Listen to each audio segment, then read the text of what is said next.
Good morning to you. Welcome you in this fifth episode of the Simple Sanskrit series. And in this episode, we will understand the spiritual interpretation of the first succinct aphorism among the 14 aphorisms believed to have been granted to the 5 sages and Pandini as a result of their penance to please Lord Shankara. The first succinct aphorism among the 14, which are popularly known as the Maheshwor Sutra, the first succinct aphorism or formula or sutra is अइउण. There are 14 and the first is अइउण. And in this episode, I'm trying to understand their spiritual meaning and how this aphorism contains the wisdom about the creation, the myth of creation. So, the first aphorism, अइउण, means आसीत. Asit means thus it was. So, this aphorism answers the question, what was there before the creation? It answers the question, how was it before anything was created? So this first aphorism begins by saying, thus it was, asit. So how was it? How were the things before the universe was created? So Nandikeshwor Rishi wrote this shloka. He has composed 27 slokas like this to interpret the 14 succinct aphorisms. And the shloka that he composed to explain the deeper mystic meaning of this aphorism goes like this. Akaro Brahma Rupah Syan Nirgunah Sarva Vastusu Chit Kalamim Samasritya Jagad Rupa Unishwaraha.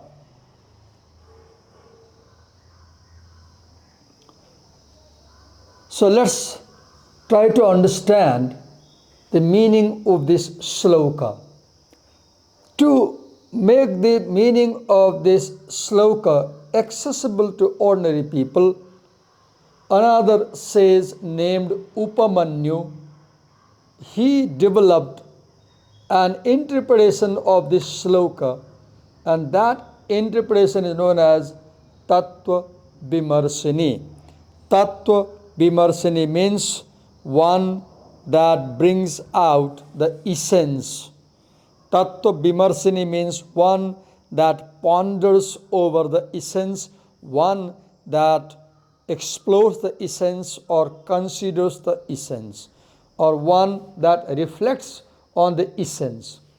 So here is the essential aphorism believed to have emanated from the 14 thirds of Lord Shiva. And here is the shloka that Nandikeshwor Muni wrote in order to further explicate the deeper mystic hidden meaning of this aphorism. And here is further paraphrase or exploration or reflection on this shloka written by Upamanyu Maharshi. Let me read this explanation and help you understand how the succinct aphorism अइउण explains what there was before the creation. So here we go. Tatra ena adya sutrena. Tatra means in that shloka by Nandikeshwar ka Muni.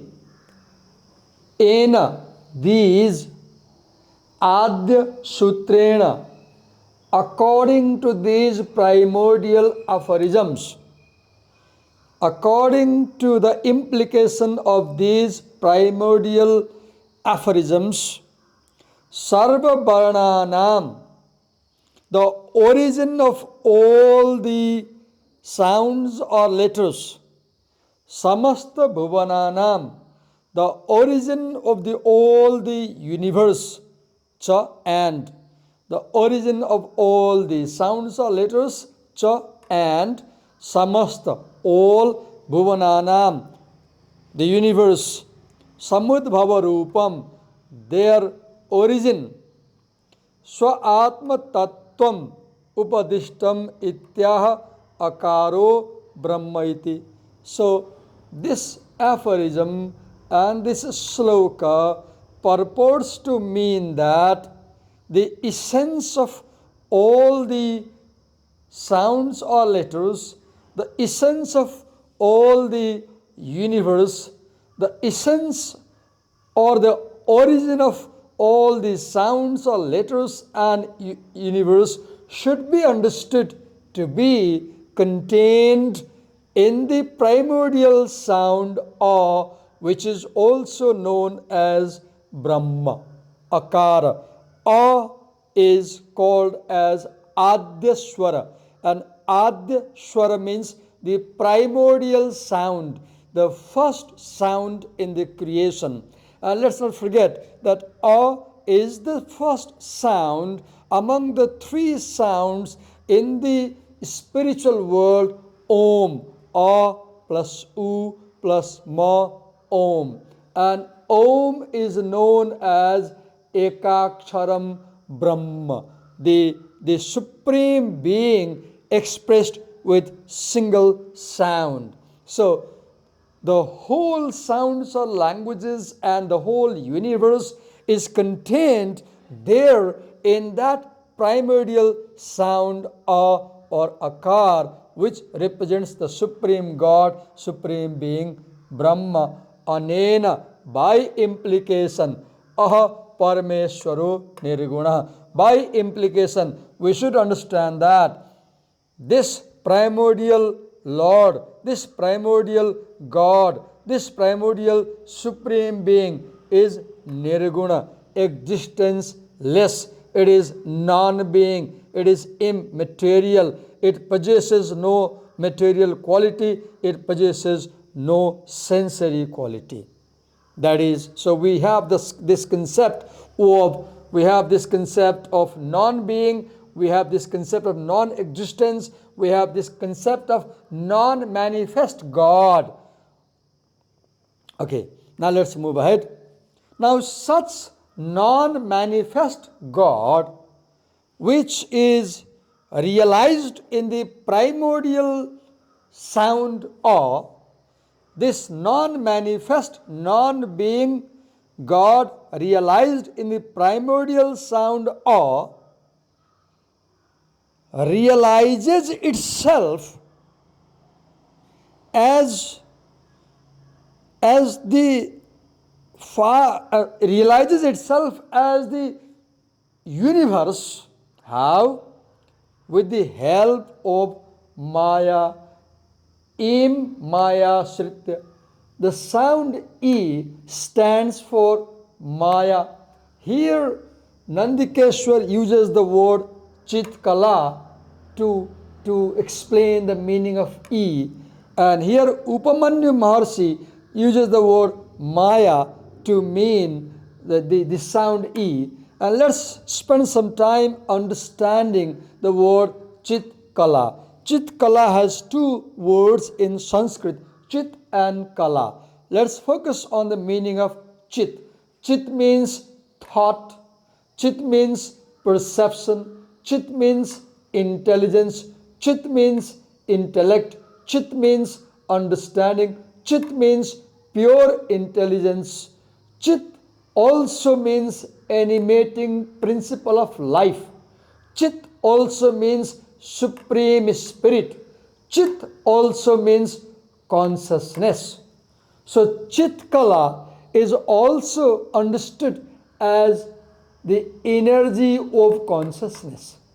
And Chitkala has also been interpreted to mean the breath that we inhale and exhale. The breath that we inhale is compared to the full moon night as energy of plentitude, and the breath that we exhale is compared to the lunar night, that is energy of emptiness.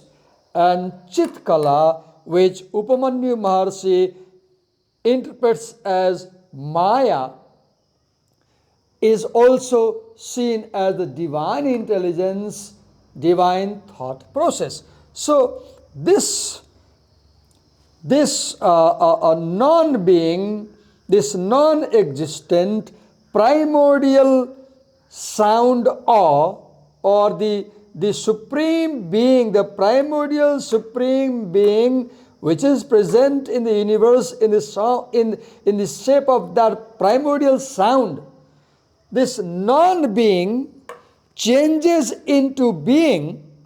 The non-being changes into being with the support of the divine intelligence. The non-being changes into being with the help of the divine intellect. The non-being converts itself into being with the help of the Supreme Spirit, with the help of the Supreme Consciousness. The non-being converts itself into being with the help of the animating principle of life. The non-being converts itself into being with the help of the pure intelligence, for which the word Maya has been used. And let's understand that Maya is a very significant concept in the Sanatana philosophy.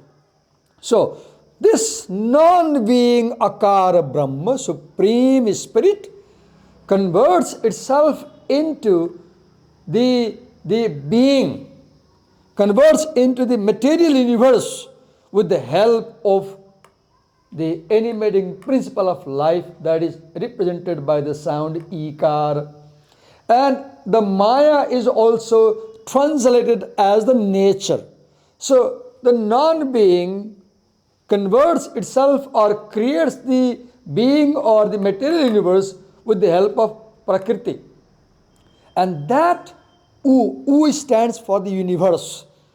Vyapak means present everywhere. That material being universe is a Saguna, possesses qualities. And let's understand that it is only the material existence that possesses qualities. Only Dravya has qualities. So, this Akara Brahma, which was void of quality, this Akara Brahma, which was supreme being, which was impersonal, this Akara Brahma, which was divested of all quality and action, this Akara Brahma, which is efficient and material cause of the visible universe, this Akara Brahma, which is all pervading soul and spirit of the universe, this Akara Brahma, which is absolute, this Akara Brahma, which is the ultimate principle, this absolute, this spirit, this final cause, this supreme being,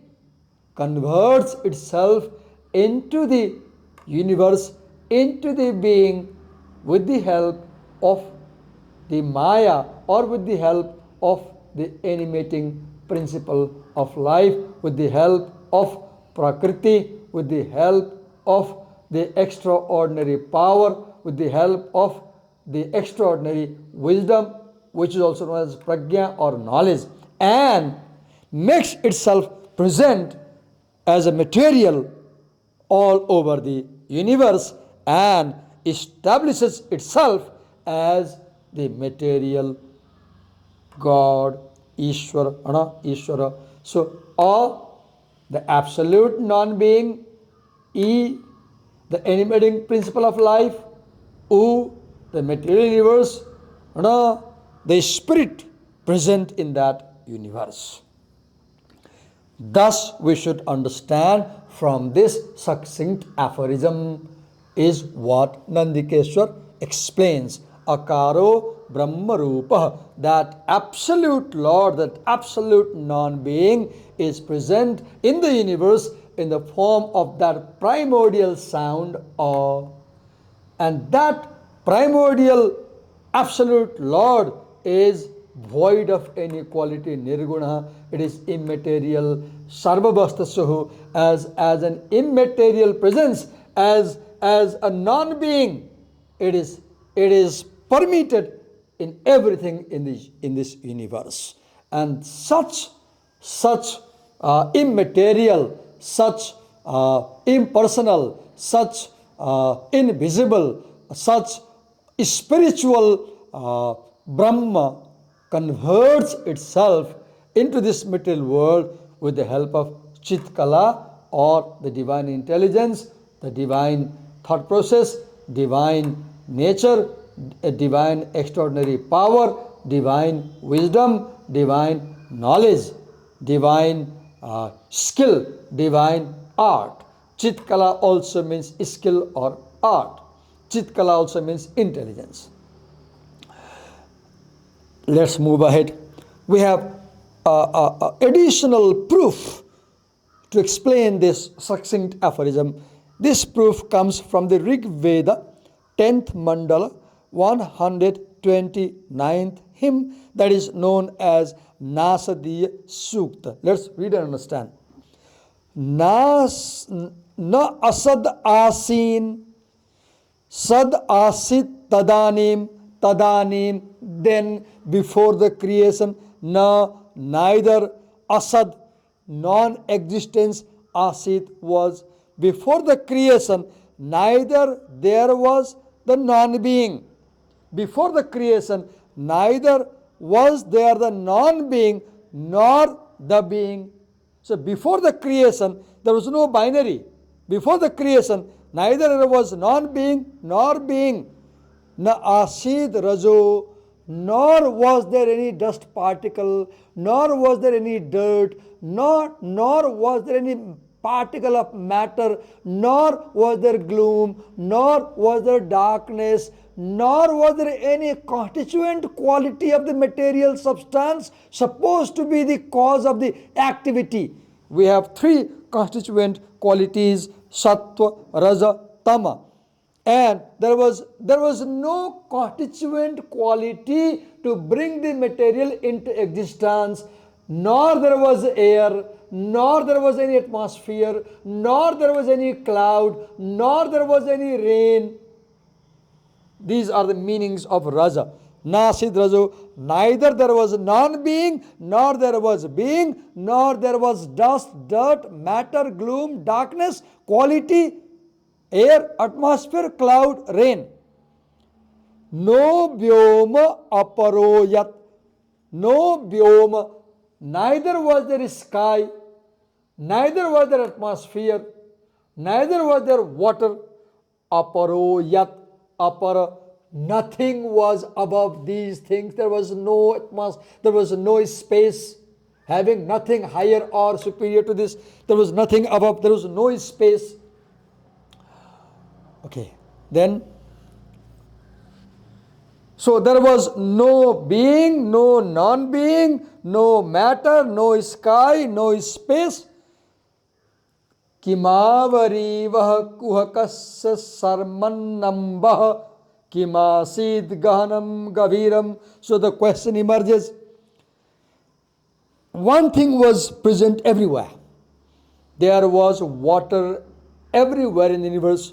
Amba. Amba has been explained as defined as water as well as sky. So there was water present everywhere in the universe when there was nothing. Now the question comes, what did cover this water together? What wrapped up this immense volume of water present in the whole universe? Kuha, whose shelter did this water get? Kasya kuha, kuha, who sheltered this water? Kasya, whose protection did these waters get? Kimasid Gahanam, where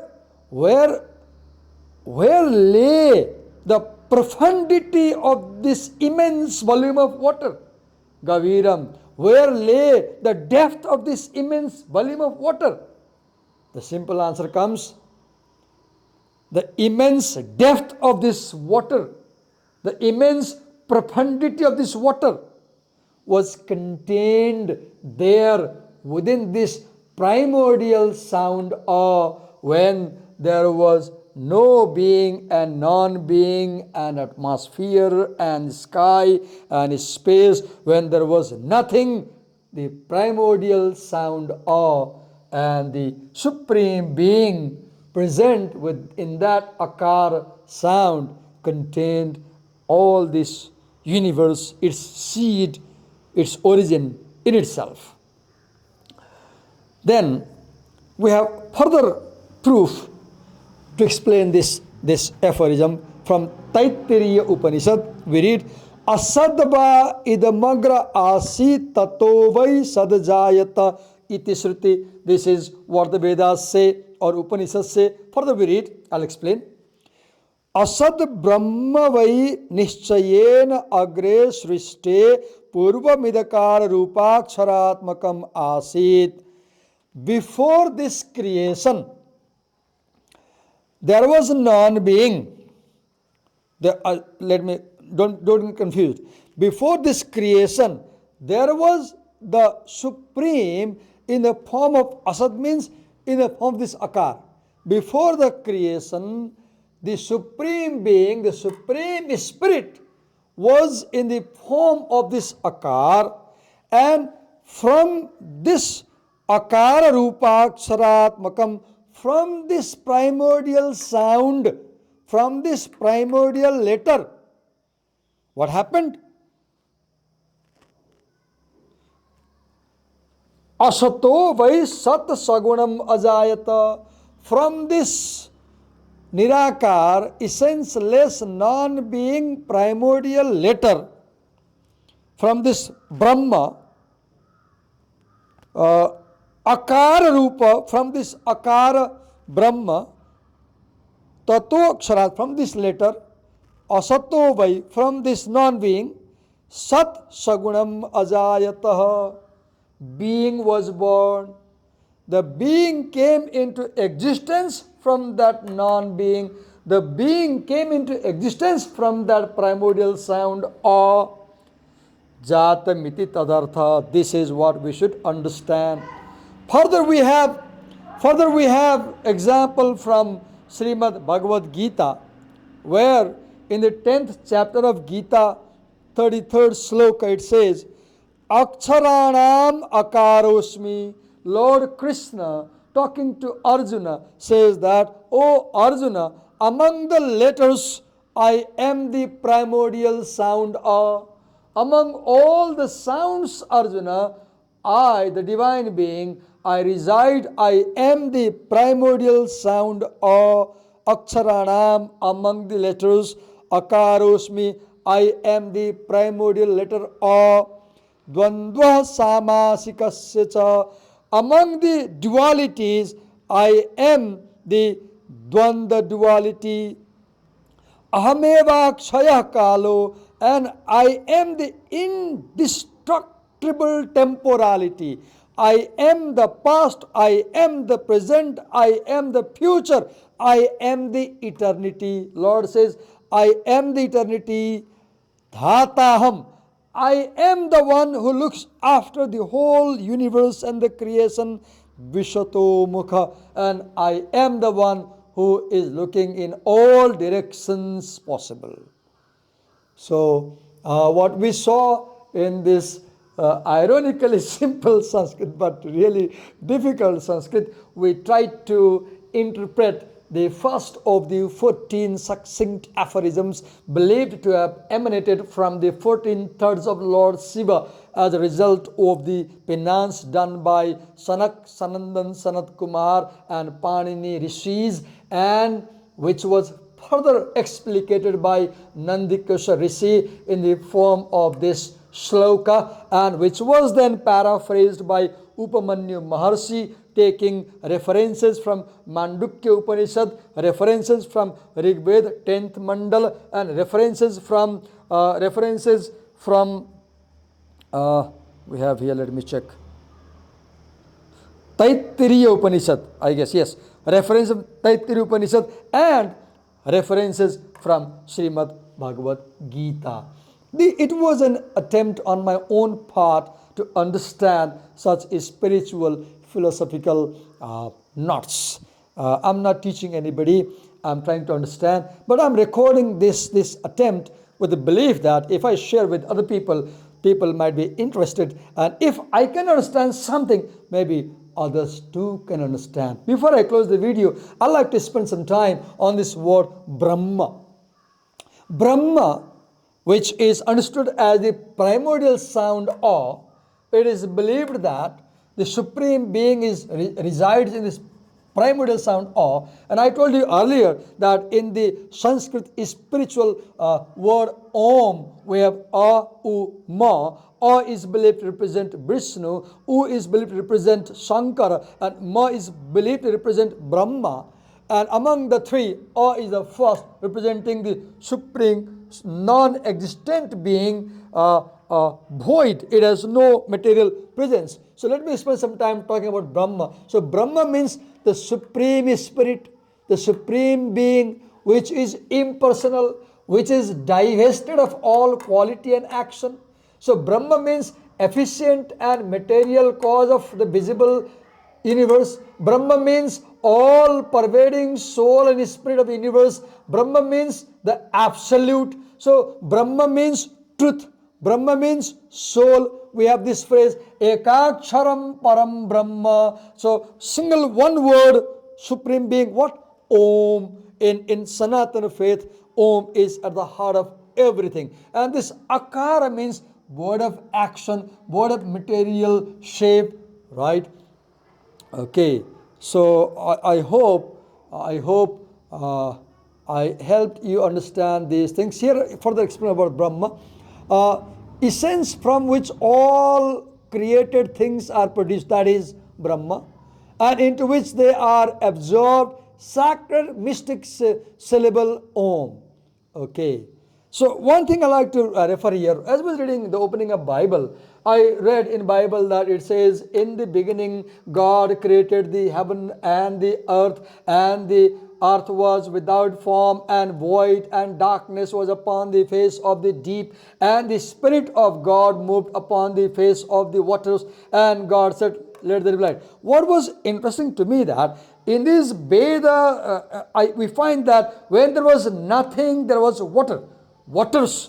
And here in Bible we read that there were waters. And in Bible we read that God was in the form of a spirit, void of any material existence. And here we read about this primordial sound, Akar, Brahma. So the concept of Brahma and the concept of God as a spirit, and the argument that when there was nothing, there was waters only extending throughout the universe, it's something we find both in Bible and in this spiritual interpretation of Sanatana faith. And as I was consulting Quran, I found that at one point I read that Allah is believed to have created this universe out of nothing. So that concept that this universe was created from the akara, from the nothing, from the non-being, or even beyond the non-being, that idea we find in Sanatana faith, in Islamic faith, and in Christianity as well. Thank you so much for giving me a valuable time. It was my attempt to understand on my own part. I hope it interests you. Thank you so much.